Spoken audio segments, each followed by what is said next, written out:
Hello, good evening, everyone. Welcome to Pittsburgh.NET User Group. We are part of the .NET Foundation.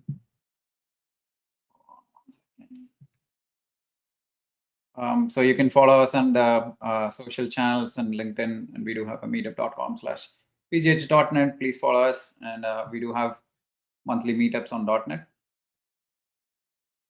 Today, we're going to look into replace your GitHub Actions YAML with C# using NUKE. And we have our featured presenter, Daniel Ward. Hey, Daniel, welcome. Hey, how's it going? Thanks for having me.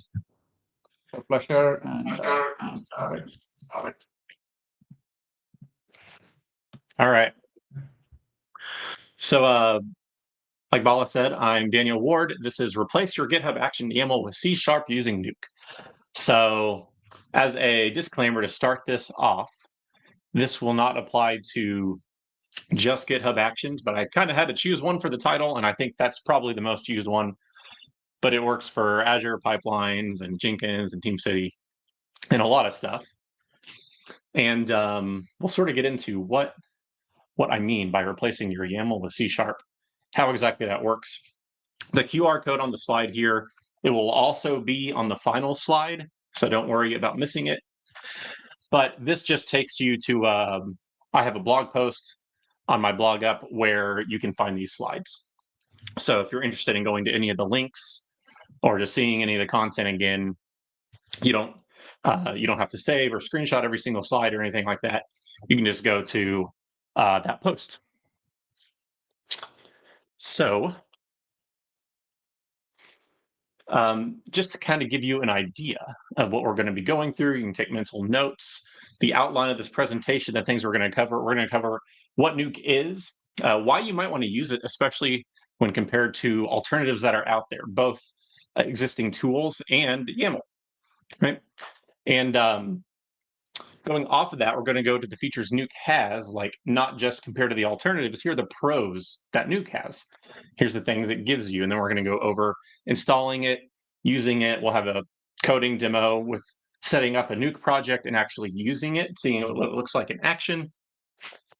And that'll be most of the presentation. After that, there'll be a couple slides, mostly about like further learning if you're interested in looking at more stuff, some cool features that might be a little more advanced that I didn't showcase.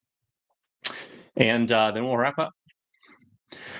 First of all, like Bala said, this is through the .NET Foundation. This is for the .NET Pittsburgh user group, right? But we're also going through being hosted by the .NET Virtual User Group, which is run by the .NET Foundation. So thank you to them for hosting us, giving us the additional visibility there. And also, really quick about me, as I like to call it, the best looking slide on my presentation. I'm a software developer and consultant at a company called Lean Techniques, based out of Iowa, although I live in Texas. And we do things like digital transformations, helping you get started with testing. I like that especially, helping you go to the cloud for the first time, figuring out why you can't release, things like that. I am a Microsoft MVP in .NET. And like I said, I live in Texas. I'm the co-organizer of the San Antonio/Austin.NET user group. You see two different logos there because before COVID, it was two different user groups. So there's two different meetup pages, kind of confusing. And now we act as one group currently. And you can find me online at these places. If this is all too much to remember, you can just go to my blog there, my website, taninacan.com, which is primarily a .NET technical blog. But you can find my socials and all this stuff on there as well. Okay, so let's get into it here. What is NUKE? This thing we're going to be talking about today. It is made by a guy called Matthias at JetBrains. He's been at JetBrains for quite a while now. And I would like to correct something I put in the description for this talk. I said NUKE is a relatively new tool, and I was a little mistaken. It's been around for a few years longer than I thought. I think it's around 7 years old, something like that. And I wanted to make a point of mentioning that because I do think it's important of the maturity of the tool, because being around for several years means people have had the chance to kick the tires a little bit. People are actually using it. So you can go out and see examples. So yeah, I just wanted to note that. Anyway, what the heck is NUKE? NUKE is a build automation tool. As you might have guessed from the title, the special thing is you use C# for it instead of YAML or PowerShell or whatever else. And I'm also going to mention here that since I consider this such an important and impactful part of the tool, that it comes with this collection of all these C# classes and methods that help you do really common stuff like do Docker or NPM tasks so that you don't have to write those scripts yourself. I'm going to say that's also one of the main parts of NUKE. So it's this collection of helper classes, and we'll see those in the demo.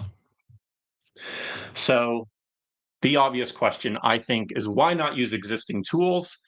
Not talking about YAML just yet, but if we already know we don't want to use YAML or JSON or something declarative, there's several tools, even just for .NET land out there for things like that already. There's the things, so there's MS Build, obviously.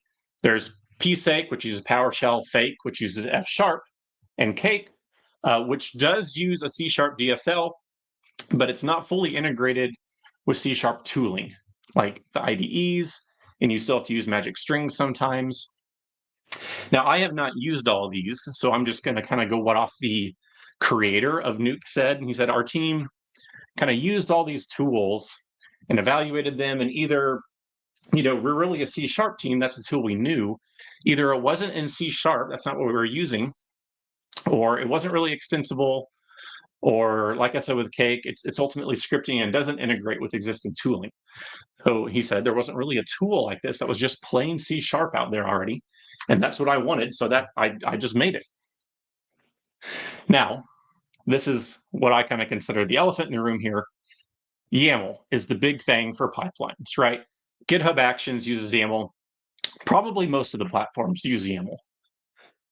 Maybe there's options for JSON, but ultimately I consider that really the same thing. So why aren't we using YAML? What's wrong with using YAML? Well, really nothing. Nothing is wrong with YAML, but I think maybe we've kind of turned it into this golden hammer, right? Where we're trying to just fit it into every use case in our build pipelines. And I think it's kind of gotten to the point where it doesn't work so well for that, right? I think JSON and YAML and declarative stuff works really well for like my app settings JSON file or my ESLint RC, stuff like that, right? I have no problem with that. What I am not as much of a fan of is when my GitHub action is tens of different YAMLs, each hundreds of lines, sometimes over 1,000 lines, right? And then the main GitHub workflow calls this action, which calls another action, and they all have these branch off into all these trees. In my opinion, YAML kind of starts to break down there a little bit, and maybe we should be looking at choosing a different tool. And if you're going to do that, I think you should just choose the programming language that you're familiar with already, because that minimizes the time for to get your value to the customer, right? So here's an illustration. Again, not saying YAML is bad, but maybe I'm just saying somewhere between this on the left and this on the right, we might have lost our way a little bit, right? So the one on the right is definitely an extreme example, but that is a real YAML file. It's for a Prometheus operator on GitHub. That being said, it is an auto-generated file, but hopefully you don't have any YAML yourself with 69,000 lines and 5+ indentations. That's probably not the most fun. I don't know if anybody saw this. I think it kind of made the rounds. I think it was November 2023. I saw it on Hacker News. But this guy, I'm probably going to say his name wrong, Felix Noor, wrote this blog post. Pretty short. It's a good read. GitHub Actions are a problem. And his point was kind of just, hey, this really popular tool we have, it's kind of impressive that it's got these glaring issues and nobody's really bothered to fix them yet. Now, the irony of that is that at the time of this writing, NUKE already existed for several years, and I just didn't know that yet. But he lays out 3 primary issues with GitHub Actions and tools like it, right? He's talking about the GitHub Actions specifically, but it really applies to like these host of tools. And the first one is that you can't run them locally, right? You have, for the most part, these closed source runners, and there are attempts like Nectos Act to run this stuff locally, but ultimately they're simulations. You got to do stuff to get your environment set up. You still are probably missing some features, and it's just extra time, right, to try to emulate what's really happening. And the second one is like it. The runner is closed source, right? Not only can you not run it locally, ultimately you don't know what it's doing. That's why they give you YAML, so you can just use the tasks they have pre-configured, right? So these first two are not true across the board for all the services, but for the most part, I think they are. So what these two things mean is, I'm sure we've all encountered this.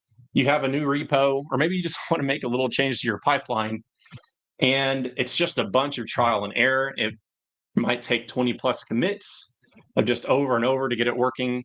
And this is even worse if your org has things like quality or security scans on every PR, then you have to wait for those every single time. And sometimes you might be talking about several days just to get your repo up and running because you're trying to figure out the build workflow, right? And the very last one is, he just said, writing YAML is painful.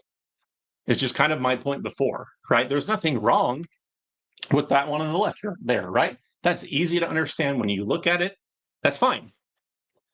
But when you have these big projects with complex processes, and just kind of by nature, build pipelines are complex a lot. That's just how they go. C# doesn't remove the complexity from them, I want to point out. It just makes that complexity easier to manage, in my opinion. YAML is not really modular. It's really verbose. You have to duplicate stuff a lot. There's magic strings. You have to do a find and replace a lot. It's just error prone, and it feels bad to have to do this for complex stuff, right? So here's an example.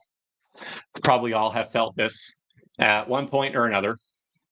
And like I said, this is honestly probably one of the more benign ones. I have had easily double digits of efforts, of commits, trying to get it work over and over until you finally find that one thing, maybe your indentation was wrong, or you new lined in the wrong spot or something, and it just works. And this kind of goes into not using C#. Here is a short list of things I have actually looked up specifically for Bash. So as you can see, these are what some might call pretty basic things. I promise I'm a competent programmer in general. Microsoft, please don't take away my MVP. But Bash is not really something I use all the time. In fact, it's pretty rare, to the point where it's kind of like regex, where every single time I use it, I have to Google stuff, right? I got to look up docs, things like how to do an if condition, how to do string interpolation, how to find files and manipulate them. I don't really have to look up that stuff in C#. I use C# all the time. I know how to do stuff with it, right? So kind of in that vein, I'm going to list 3 other things in addition to the ones Felix did, 3 other cons to these. The first one, kind of what I just mentioned, for a lot of more complex steps in your workflow, you might end up calling down to a TypeScript or Bash or something file you created anyway. I've done that when I have to call the GitHub API for stuff, and I'm like, why can't I do this in YAML if that's what I'm supposed to be using for everything? Vendor lock-in, obviously, if I'm writing a GitHub Actions YAML, if my company wants to migrate to Azure later, can't really do that. I think this is probably a more rare use case, but I've seen it in cases of acquisition where like a team used to be on, Jenkins or something, and now they're migrating to something else. So with NUKE, you don't have to worry about that. You write your stuff in C#, and as we'll see later, it just generates the stuff for GitHub or whatever you want. And then you can use that or switch between them freely. It doesn't lock you in there. And finally, security issues, in my opinion, are going to be worse with YAML. Now, there's no completely eliminating this in programming. You just can't. But I think we can lessen the surface area with NUKE. So when you use a GitHub action, you're probably going to use a bunch of public shared actions, right? Because you need to do a bunch of different stuff. It's the same concept as a NuGet package or NPM package, right? It's just that with your YAML pipelines, you have to use so much more of them because you probably haven't done that stuff in YAML before. And you say, well, I don't know how to do that. I'm going to use this package. Whereas in C#, you might say, oh, that's easy. I just need to make this API call, right? And it's C# code that you've wrote yourself instead. Now, case in point of you not being able to void it, NUKE is a package itself. You're using NUKE. You're using another package in the first place, right? But at least you're only using one tool instead of who knows how many. Again, you can't eliminate it, but maybe lessen the surface area there, right? For attackers to get in, for devs to go rogue, or maybe just not update it anymore, right? So, okay, so far we've really only talked about all the other stuff, all the alternatives and YAML, but just to kind of bring it back, why again is NUKE a good choice? Why should we use it? So it's just C#, right? This illuminates a lot of the stuff, like where I looked up the bash stuff, don't have to worry about that. Where I can't run it locally, I don't have to worry about that. It's just C#. It's just a C# project. I can run that locally and see the results. Right now, it's still not 100%. For instance, if I'm developing on a Windows machine, but I'm using an Ubuntu runner, there may be a difference every once in a while. So there's still that aspect. For the most part, I can run my build locally. Like, it honestly feels pretty amazing. Kind of in that vein, we have the native tool integration. I can write my pipelines just in Visual Studio or Writer or whatever, and I get code completion. GitHub Copilot helps me out. I can use whatever NuGet packages I want, right? Again, it's just C#. So running locally means quick feedback. I don't have to do the thing where wait on my company's security scans every time I push up and just hope this YAML works this time, right? I can run things over and over until I get it right locally and then push up, and has a much better chance of working off the bat. I'm not saying it'll be zero pain, but I'm saying much, much less. And the vendor lock-in, you don't have that. You write your build in C#, and then as we'll see, you can just generate the pipeline kickoff for whatever platform you want. And what are those platforms? I feel like I should note, I'm not gonna just name all these out, but I think it's got all the major ones on here for the most part. GitHub Actions, I think, is the biggest one. Azure might be next, but chances are the ones you use are on here. So, okay.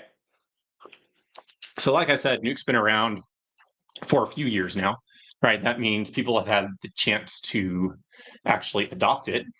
So I don't know in terms of like companies who's using it.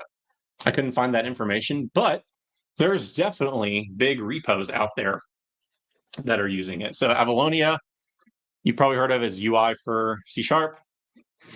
And I just put the stars next to these to show like, hey, these are actually big established projects and they're using NUKE successfully. Fluent Assertions, or the fork of it, if you know about the whole thing that just went on with Fluent Assertions, called Awesome Assertions. Hot Chocolate, which is a GraphQL tool for .NET, and Swag, which is Swagger Generator, and Course.NET, which is like a scheduled task library for .NET. So I'll put links for these at the end of this presentation also, because these are awesome examples to look at if you're ever thinking like, how should I do this in NUKE? Are there examples to look at? And honestly, some of these pipelines are pretty in-depth and big. So you can find a lot of stuff in there. Okay, installing NUKE. Before we get into the demo, I am not going to literally show how to install NUKE because I already have it on my computer. But the NUKE CLI tool is a .NET tool. That just means it's a NuGet package that also comes with a console app installed. So practically that means you get a CLI with a NuGet package. So the way you install that is just with this command here. And I'm not on a Linux-based system, but the docs say if you are, you may also need to run this command here to get it working. So that's really it. And then we'll see. Let's actually get into the good stuff here. myself over to our coding demo. All right. So I have really a bare bones app here, nothing in it. Really, all I did was create the console template, and then I gave it a unit test project with an empty unit test. Let's, I guess, add a really simple thing just so it has a success. And our program has nothing in it. It's just the default. So we've got a really simple project here, and now we want to put NUKE in it. So how do we do that? So I've already got NUKE installed, right? If I were to run that global tool command, it would tell me it's already installed. So all I need to do is NUKE :setup. It'll take me through a little wizard here. All right. So it's saying I can't find a root directory, which is correct. This is my first time using NUKE. It's going to name the project _build. The reason it starts with an underscore is kind of just the same reason that gitignore and your GitHub workflow, GitHub folder start with a dot, just so they appear at the top and to kind of tag them as metadata files, right? They're not really part of your project. It's like meta project stuff. So yeah, /build is fine. We're just going to accept the defaults for all these, and we want to use the latest version of NUKE. That's my solution. Cool. So really, it was pretty fast. It's already done. You can see here's my new C# project here, right? My _build. And let's open up build CS. This is something I noticed with the template. Let me rebuild here. Oh, it's still going. Okay. Now this is something I noticed with the template. I don't know if this, I don't think this is an issue with my local setup. So it might just be a little bug with the template now, but it complains about this guy. So maybe he's something that used to exist. I don't know, and he doesn't anymore. But he doesn't appear to be used. So if you just remove him, then it works fine. One of the first things you might know, there's a few things that stand out, I think. One of them is this big not built here. And it's saying, hey, this build project is not part of your solution configuration. And that's correct. You don't want that, right? This is the build project. It's not actually part of the app. It doesn't need to build when the app builds, right? So I just want to point that out. That is the correct configuration. It's kind of nice. It comes out of the box that way. The next thing is this build.cs file. And you can see there's not a whole lot in here. And this is really the program CS file, and he just renamed it. So if I open up the CS proj here, you can see there is nothing at all special in here, right? This is just a C# console application. There is nothing special going on here. So the different thing here is that he changed the name to build from program, and he's inheriting from NUKE build, right? And we've even got our main method, right? That we normally do in our console apps. So what's going on here in our main is saying, hey, kick off this build class, which is the one we're in now. And you can give it a starting point, basically. And when you run NUKE, you can give it a starting point from the command line as an argument. I have three, it calls them targets here. So I have clean, restore, and compile. If you do not give it a starting point from the command line, you just say, hey, NUKE run, this is the default starting point. So that's what I'm giving it here. But really, our main is saying, hey, just kick off the NUKE build, and then the rest is NUKE stuff. So we'll go over this, and I'll go over it now. This is the configuration, pretty simple. If it's local, it's debug. Otherwise, it's release. Hey, Danny. It's the same as saying .NET configuration. I think it's like that, right? Or debug. Hey, Danny. Yeah. So I have a question. Yeah, there are a couple of questions. I can throw it on the screen if you can see it. Sure. Yeah. Oh, I can see them now. Yeah. Sebastian says, is Nuke only usable for build, or is it also possible to use it to orchestrate deployment? You can't. So as kind of we'll see in a bit, Nuke, I think, started off to replace build stuff, but Nuke is really just a make tool. It can kind of do whatever you want. It can really run anything that Bash or whatever can. So if you can run it from a script, Nuke can probably do it. It's just that it may or may not have C# classes and types for those things built out already. And even if it doesn't have those types, you can still do them. It just won't be as pretty because it's not type safe and all that, right? And then someone else asked, can you use environment variables to emulate GitHub secrets? Yes, and we will also look at that pretty soon. So great question. Okay, so we saw configuration. Okay, so we have 3 targets in this default project template, right? Clean, restore, and compile. And targets are really basically just the steps. In GitHub Actions, they would call them steps. So we have 3 steps here. First, it does a clean, then it does a restore, and then it does a compile. So enough talk. Let's actually run this, right? And we do that just by saying nuke. So let's see what happens when we run this guy.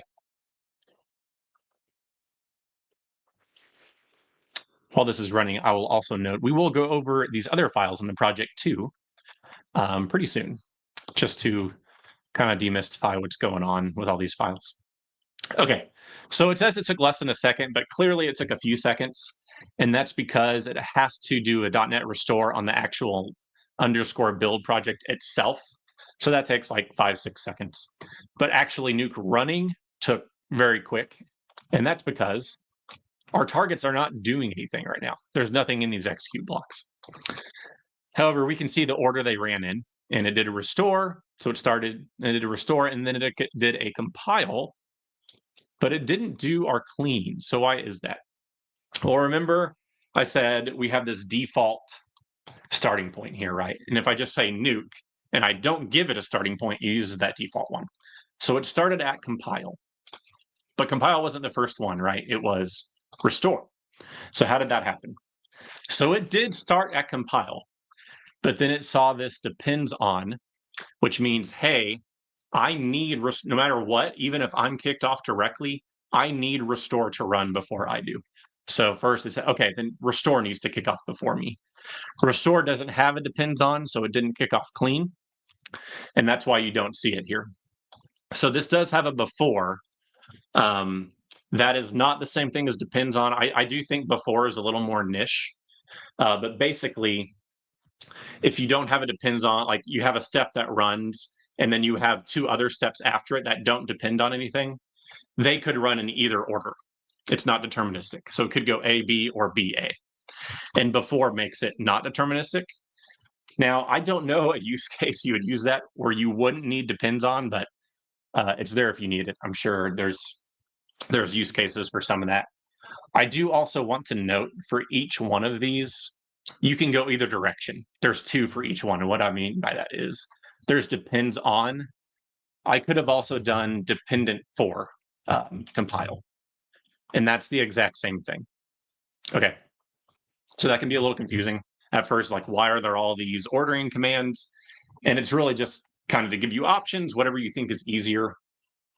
I am not going to go through every single one. They are on the docs, but there's before and after. You can skip stuff. You can tell it to proceed after failure, all kinds of different things. Let's make these a little more interesting. Let's just put some log statements in them so we can see what's going on. And notice when I type log, it says, hey, import type Seralog.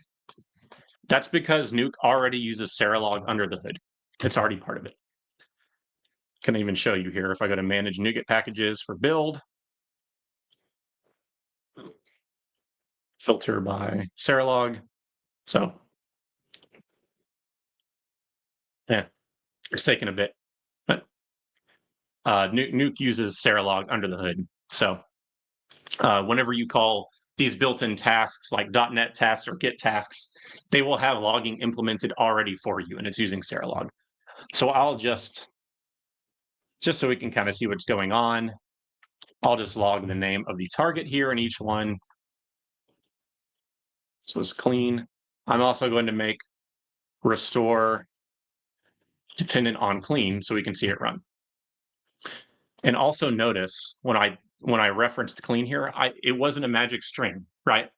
It kind of auto-filled it for me and knew what it was. And that's because it's an actual C# symbol. We don't have to use magic strings here.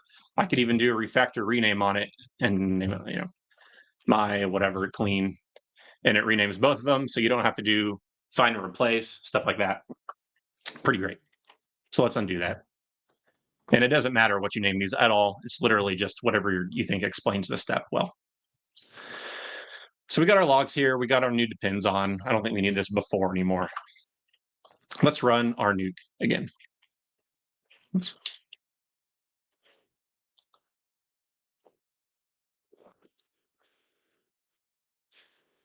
And here's, you can see it said like restore and counting up the time there for restoring the actual build project itself. Okay, so now we can see our clean in the log here that it did run. So clean, here's our logs from Seralog. Now this still, obviously this is still not very interesting, right? So let's actually have it do the steps. And the way we do that is those built-in super useful task libraries I was talking about. So in this case, what that looks like is .NET tasks, and then I'll say .NET clean. You can give this arguments. I don't think we need to in this case. Probably don't need those logs anymore either. And this will be .NET tasks restore. And this will be, it's not called compile on this one. I think it's called build. Yep. And we could even say, if we wanted to, it calls it a configurator, but really it's just a builder pattern to set your options here. And they're all like set. And I can do set no restore, because it already depends on restore. We don't have to run that, right? Set no restore tree. And this is literally, all of these commands are really just setting flags. So on the command line argument. So this is the same thing as doing .NET build. I think it's no restore. This is equivalent. It's just that they give you a C# API to do it. So let's run NUKE one more time. There's the restore time.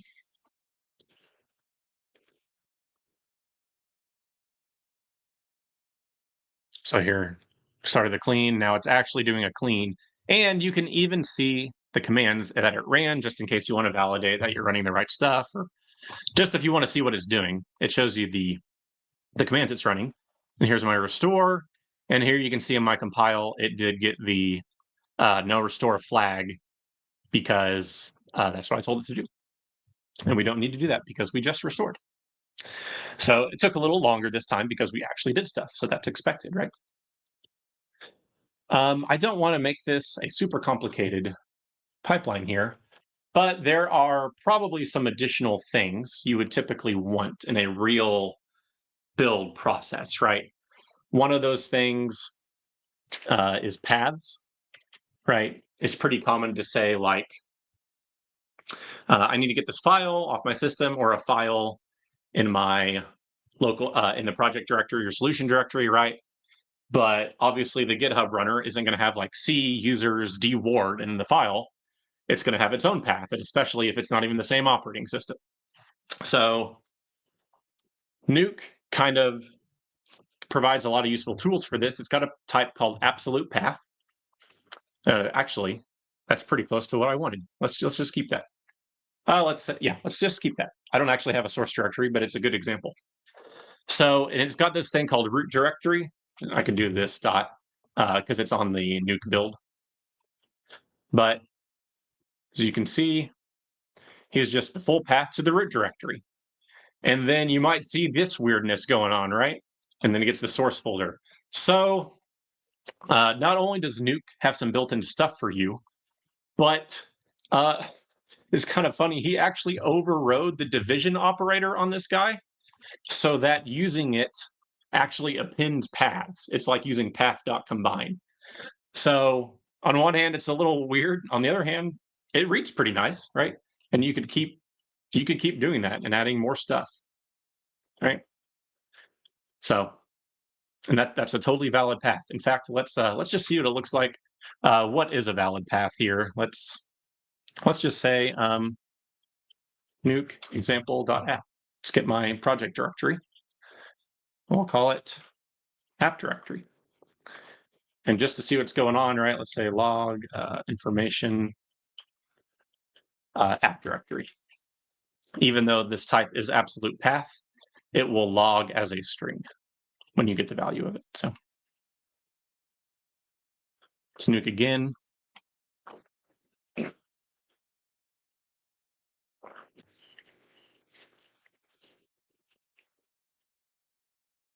So it was up here in my clean, I believe.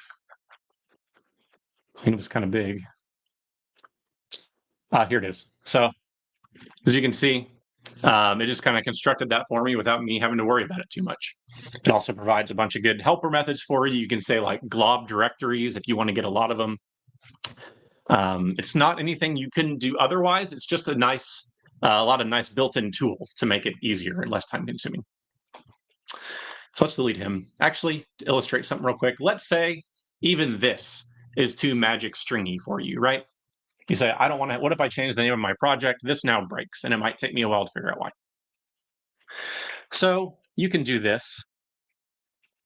I'll say read only, the type is solution. I'm also going to name it solution, so it looks a little funky. But these attributes is the way that NUKE injects stuff into your build. And you can even see injects an instance of solution. And this is really just a class that has a bunch of useful stuff on it. So if I could say solution dot, he's got his own path, which is an absolute path, right? You can get the name of him. Add solution, he's got some methods on him. Get projects from it, and they return you a project back, a project type. But the really cool thing I want to show you is if you pass into this attribute, I think it's source generate projects equals true. Now what I can do here, a solution dot, and it did source generation to actually get the name of my app, but it's not a magic string anymore, right?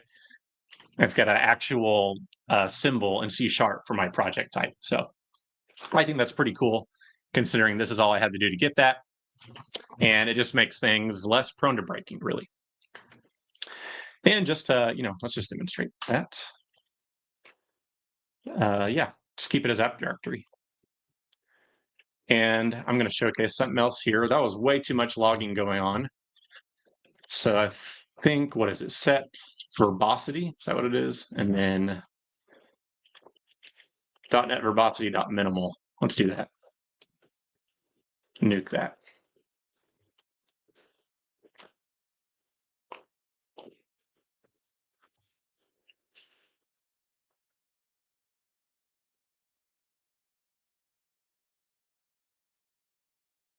Oh, second path must not be rooted. I think this is because I really want to do this. I have the project here, but I want the path to that project. Let's do that.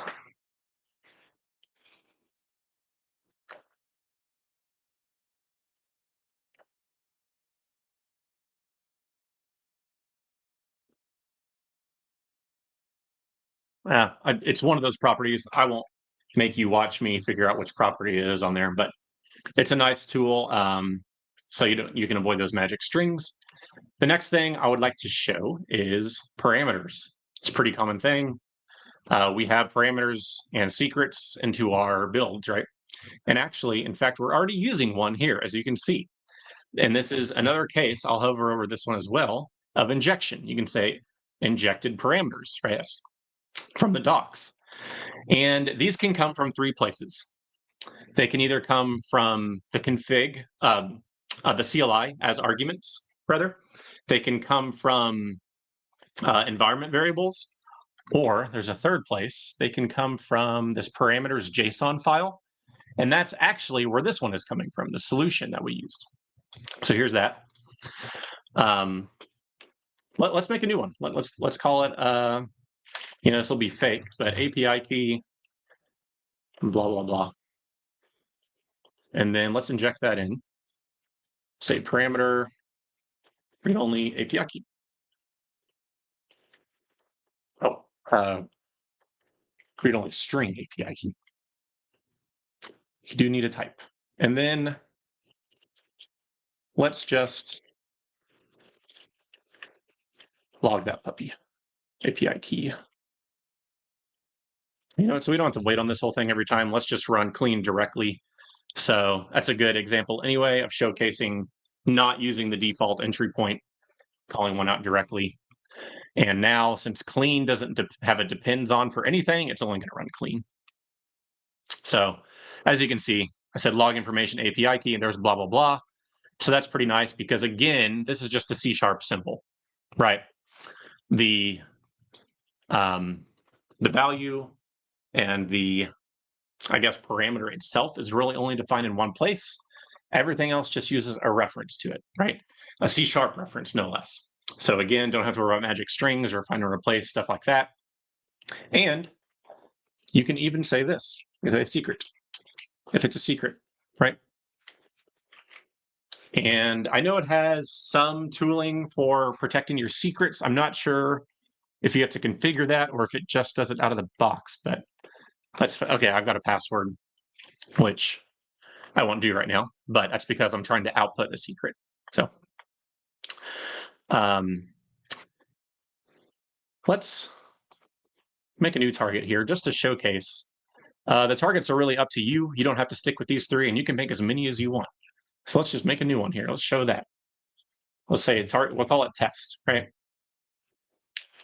We'll say depends on compile and executes .NET tasks, .NET test. And for him, we'll say set no restore and set no build.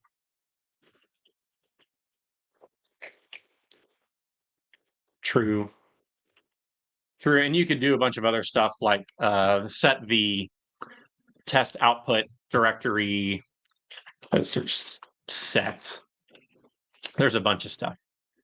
So we won't go through all that, but just kind of to illustrate, it's got every option the CLI does. It's just in C# instead. Obviously, my tests are going to pass because I told them to, but let's just run NUKE now. And we should see our test run as well.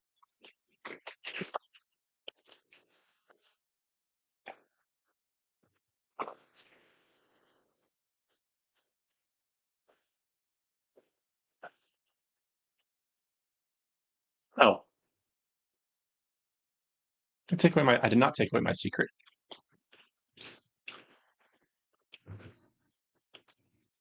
All right, now it's NUKE.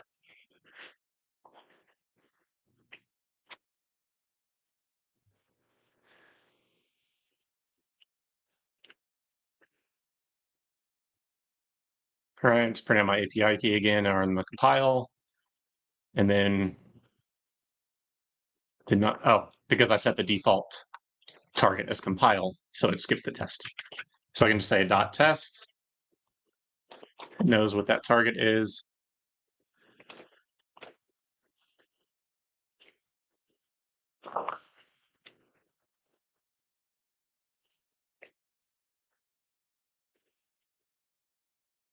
Probably should have set verbosity minimal on most of these. And we are now in the test. So you can see here's my .NET test, and it's doing no restore, no build. Passed 1, everything's good. Now, pretty common with parameters in general, API keys, maybe something got updated and you forgot to change it. Maybe you just forgot to include the parameter at all. And it's used maybe in this test step, maybe there's a publish step after this or something. And maybe all the steps before that take 30 minutes or something. It's just super long steps. Maybe they take an hour. And then you run through all that only for it to tell you, hey, there's no API key. So that really sucks. And there's a built-in way to help prevent that. And there's something called requires. It takes a Lambda. And by default, just doing this will make sure it's defined. But really, it's just C#. So you can do whatever you want in here, really, right? Right. So I'll just do this and then take away the value. Then NUKE again.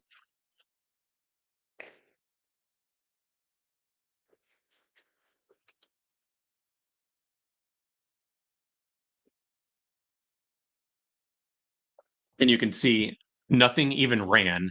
It just told me immediately, hey, this thing is required and you didn't give it to me. So you'd find that out one way or another, but with requires, you could potentially save a bunch of time. Right. Okay. Probably good to point out there is only when. There's two versions of only when. One is dynamic and one is static. They are both similar to required. Only when dynamic runs right before this step. So you can have a condition here. Only static will run right before the whole build. So it's not like required where it will fail the whole build if it's not true. It's just that this won't run, right? So if you think the value will change beforehand, you do only when dynamic, static if it doesn't matter. All right, so the last thing I want to get to is probably the most interesting. It's how do we, actually put this on GitHub or Azure or whatever we want. And we do that with an attribute here at the top. And GitHub Actions for this one. And just takes some parameters. So the first one is the name. I'll just call it GHA build, I guess. And then it wants an image. Actually works fine. And we'll say on.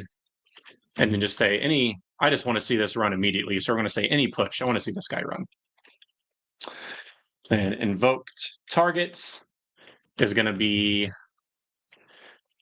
test.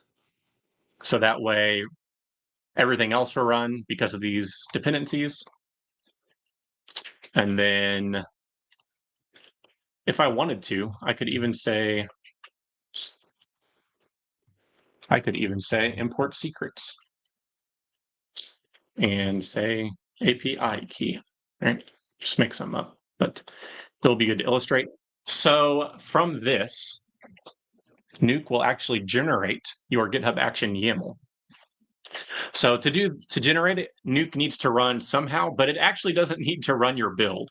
So kind of a trick for this is just to do NUKE help, and that'll force it to generate your YAML here. And we'll kind of see what that looks like.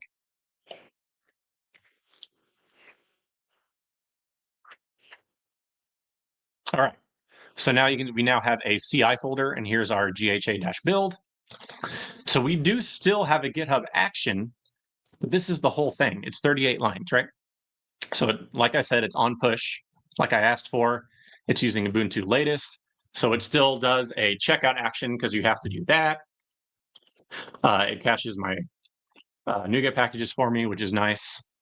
And here's the secret I asked for, right, which just comes from GitHub. It's a GitHub secret. So the person who asked that question, I hope that answers it for you. And you can see all the GitHub action is really doing is running this build.cmd and giving it a parameter of test. So what is the deal with that? So this is what I was talking about earlier when I said I would explain some of the files in here.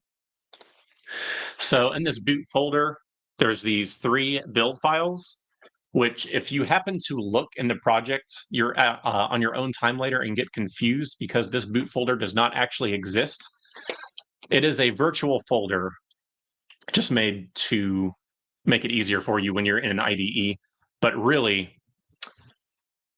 they are at the root of the solution here, just sitting out. Anyway, it just kicks off this build.cmd. And all he does is kick off a PowerShell. right? So there's PowerShell and SH, and they both really do the same thing. All they do is ensure that the .NET SDK is installed on the machine, because NUKE is C#. So if the runner itself doesn't have .NET, you won't be able to run your build, right? And they usually have .NET installed already, but not always, and sometimes it's not the latest one. So this just ensures it's there, right? So all the GitHub Action is really doing, right, is it makes sure .NET is installed, and then it kicks it off from this point. At this point, it's running your C#, right? So let's kind of put our money where our mouth is and actually see this running in GitHub. And just FYI, there are other attributes for other services. So you could do Azure Pipelines, and it would be similar, right? Say Azure Pipelines image, Ubuntu latest, and it's similar. You can say invoke targets and import secrets, and you can have actually. Let's run them both. I've got a pre-made one here. Let's plug him in.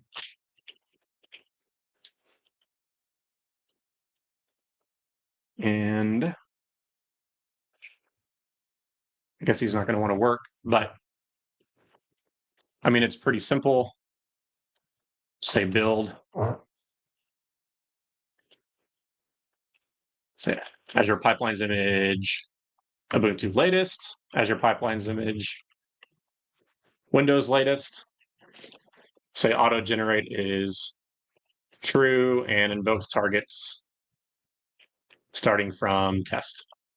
And let's run help again, just to kind of see it generate both of them together. And it will be right here in this CI folder.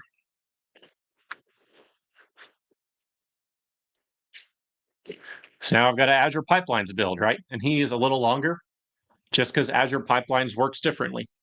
So the idea is whatever it generates for you works out of the box, and really it's just kicking off your C# stuff, right? So I haven't used Azure Pipelines in a bit, but it looks like in this case, it might actually be divvying them up and kicking them off individually. But regardless, kind of cool that it knows how each one works and does it for you. So we're going to end off this demo here. I'm just going to do this. It's just a little bash script I wrote that makes a repository for me on GitHub. And I did that in the wrong folder, but I do really want to show you it running on GitHub.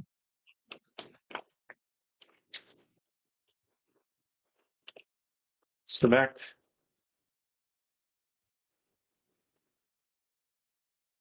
All right, well, I don't want to make you have to sit and wait. So don't worry, I did actually prepare.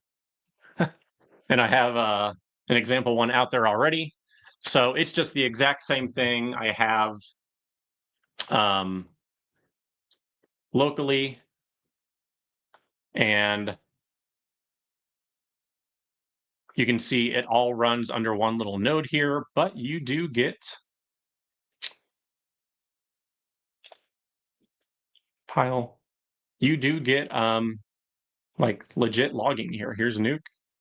And then it even collapses it like you normally would get in GitHub Actions, and it colors stuff, and you can see stuff as it happens. So something I have not done yet, but I know is possible, is you can even do remote debugging. You can set up an SSH session and actually get breakpoints in your local IDE when your remote build is kicking off. So that's pretty cool. Yeah. So one last thing I do want to show you is you can do nuke -- plan. And we'll go back over to the PowerPoint. This one is really useful for bigger pipelines. This one is pretty simple, right? It's just 4 little targets. But let's see, should give me, oh,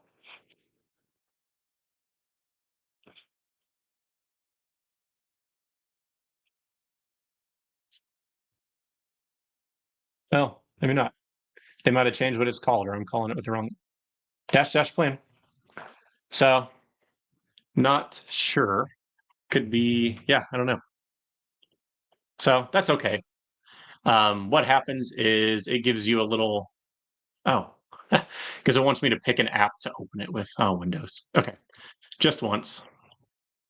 It gives you an actual HTML page, and this is my pipeline, right? And you can actually hover over each one of these, and it'll tell you what will execute. So if I hover over compile, I say, I'm going to start from compile. Well, remember all the dependencies, it's telling me, hey, it's really going to run clean, restore, and compile. So that is pretty neat. And remember the .NET tasks I showed you here? I would just like to note there are a bunch of these for common stuff. So if you go to the NUKE build docs and you go to common tasks, executing CLI tools, it's got this exhaustive list of supported tools. And they got, like, I'm not going to go through all these because there's a ton of them, but they got Chocolatey, they got Docker. That's a big one. And you can see these are all the supported commands. They've got Git version if you need to version your stuff. Kubernetes. One of the things I really like to have is Pulumi. So I think it's pretty cool. You can just Pulumi up right from your build and NUKE. We've got Unity stuff. So all this stuff is built in without even, you can just use C#. You don't even have to touch the script stuff, right? So I think that's awesome. All right. So I know we only got a few minutes left here. So let's close out this PowerPoint here. It's going to make me go all the way back.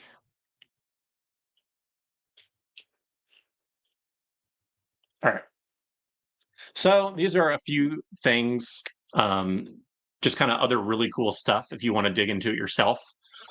You can share these builds, right? It's pretty common in an organization to say, we want all of our repos in our GitHub org, for instance, they have to use this action or something, right?